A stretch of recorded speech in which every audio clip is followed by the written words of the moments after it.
Bonjour Léa, est-ce que tu pourrais te présenter s'il te plaît? Du coup, moi c'est Léa, j'ai 19 ans, je viens de Montpellier mais j'habite à Lille pour les études. Je suis en fac de Sciences Po et à l'Académie ESJ. Et sinon, à part ça, je suis mannequin. Et comment es-tu devenue ambassadrice de la marque Minastorm? J'ai commencé à les suivre et à un moment, Minastorm a fait un appel en candidature de mannequins en story en disant oui, on veut des mannequins atypiques, etc. Est-ce qu'il y a des gens qui seraient d'accord?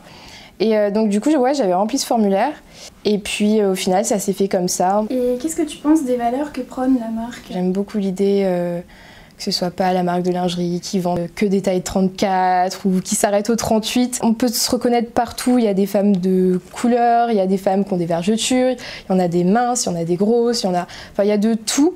Et c'est des valeurs qui me tiennent vraiment à cœur parce que je me suis pas toujours acceptée comme j'étais et ça fait du bien de voir des marques qui nous disent mais non, t'es belle en fait. Par exemple quand elles mettent des dentelles ou quand elles mettent des petits motifs, voilà, ça j'aime beaucoup.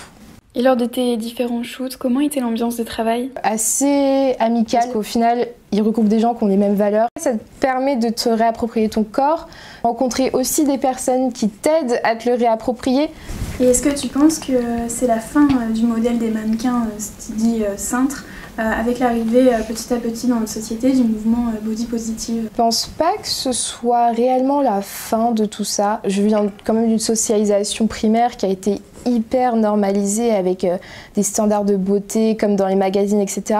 Donc il y aura toujours, malgré tout ce que j'ai pu dire et tout ce que je peux dire encore, il y aura toujours une part de moi qui va toujours se comparer à ces standards de beauté-là. Il y a quand même des modèles qui arrivent à se démarquer des autres, même si ils n'étaient pas censés être modèles de base. Il y a du progrès, mais j'ai peur que les marques utilisent justement les modèles atypiques pour faire on est tolérant envers tout le monde, etc. Mais que, par exemple, en défilé, ils utilisent que des gens de 1m80 et genre 30 kg, quoi.